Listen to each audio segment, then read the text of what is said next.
नमस्कार बंधू भगिनींनो, आपल्या सगळ्यांचं सहर्ष स्वागत आहे स्वास्तिकम या माझ्या चॅनलवर। मी आज आपल्यासाठी श्री देवी भागवत पुराणातील अध्याय 2 घेऊन आलेली आहे। तरी आपण सगळ्यांनी ही कथा श्रवण करा आणि आपल्याला खरोखरच मी सांगितलेले हे जे पठण आहे हे आवडत असेल तर आपण नक्कीच माझ्या चॅनलला सबस्क्राईब करा आणि कमेंटमध्ये आपण देवीचा जय जयकार करा। अध्याय 2 हयग्रीव अवतार। ऋषींनी विचारले, हे सूत, आम्हाला आपण सांगितलेत की विष्णू भगवानाने मचे मस्तक कापले गेले होते। ही गोष्ट ऐकून आम्हाला फारच आश्चर्य वाटले, कारण जो आदिदेव आहे, वेद ज्याची स्तुती करतात, सर्व देव ज्याच्या आज्ञात राहतात, अशा या भगवानाने शिर कसे काय कापले गेले?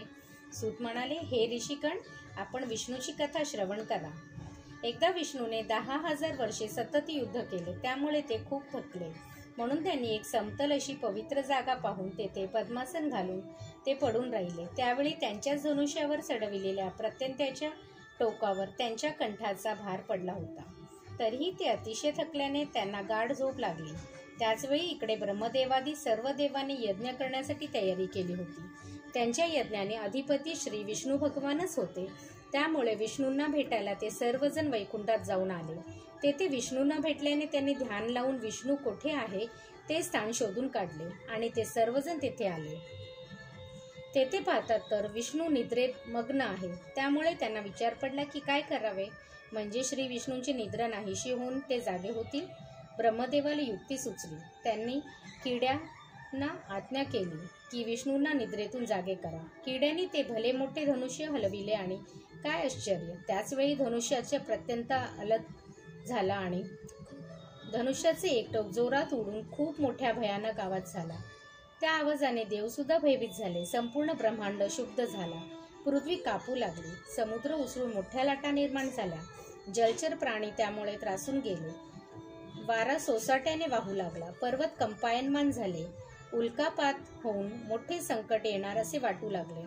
सर्व दिशा भयंकर दिसू लागल्या। सूर्य मावळण्याचा भास झाला। असे हे अचानक आलेले संकट पाहून देव किंकतपूर्व मूढ होऊन गेले। काय करावे असा त्यांना प्रश्न पडला आणि इतक्यात विष्णूने मस्तक कुंडलासहित कापले आणि गेले आणि कोठेतरी जाऊन पडले, अदृश्य झाले। थोड्या क्षणात अंधार दूर झाल्यावर ब्रह्मा आणि रुद्र यांनी विष्णूचे ते मस्तकाविना शरीर दिसले। सर्व देवांनी जेव्हा विष्णूचा तो मस्तकहीन विलक्षण देह पाहिला, तेव्हा ते आश्चर्याने, चिंतेने आणि भयाने शोक करू लागले। ब्रह्मदेवाने जरा स्वतःला सावरले आणि तो म्हणाला, कालानुसार शुभाशुभ फलांची प्राप्ती होताच असते। प्रत्येक देहाधारीला ही फळे स्वीकारावीच लागतात। नशिबावर मात कोणीही करू शकत नाही। प्राचीन काळी रुद्रानेच माझे मस्तक उडविले होते, तसेच शापामुळे शिवलिंग सुद्धा भंगले होते। त्याचप्रमाणे आज श्री विष्णूंचे मस्तक कापले जाऊन सागरात पडले। हे देवगण, आता आम्हाला त्या महामाया सनातनी विद्यादेवीचे ध्यान करायला पाहिजे। ती पराकृपिता आमचे कार्य तडीस नेईल। तीच ब्रह्मविद्या, जगद्धात्री आणि सर्व प्राण्यांची माता आहे। तीच सर्व चराचरात व्याप्त आहे। सूत म्हणाले, हे ऋषीवर्य, ब्रह्मदेवाने देवांना त्या सनातनी ब्रह्मविद्यारूपिणी सर्व कार्य सिद्ध करणाऱ्या महामायेची स्तुती करण्याची आज्ञा दिली। देवांनी, हे महामाये, हे संसार निर्माण करणारी, हे शिवे, हे निर्गुणे, हे सर्व भूतांची स्वामिनी, हे माता, हे शिवाची कामना पूर्ण करणारी देवी, तुला आमचा नमस्कार असो, अशी स्तुती केली। देवी, तूच सर्व भूतांचे प्राण आहेस। त्यांची बुद्धी, श्रीकांत, क्षमा, शांती, मेधा, धृती आणि स्मृती स्वरूप आहेस। या शब्दात देवाने तिची आळवणी केली। तूच ओंकारात अर्धबिंदू स्वरूप आहेस। तूच गायत्री आणि ची व्याहती, जया, विजया, धात्री, लज्जा, कीर्ती, स्पृह आणि दया आहेस। हे जननी, तुला ही घटना ज्ञात नाही का? जर असे म्हटले की श्री विष्णूंना हे एखादे पापाचे फळ मिळाले आहे तर तेही उचित नाही।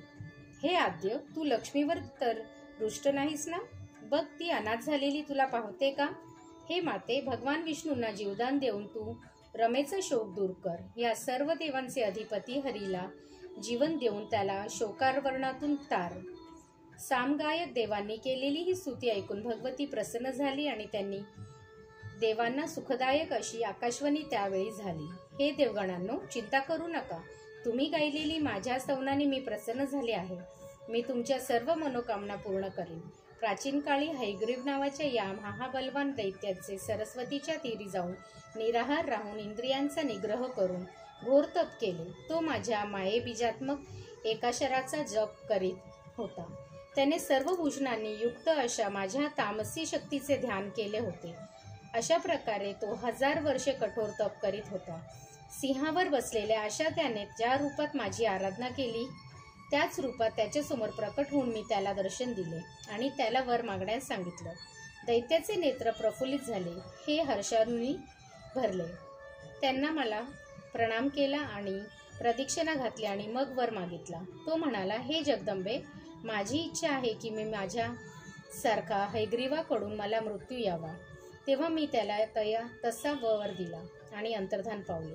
तोही आपल्या घरी निघून गेला. नंतर तो वेद ऋषी देवदींना त्रास देऊ लागला, कारण त्याला मारणारा त्रिलोकात कोणीही नाही हे त्याला माहीत आहे.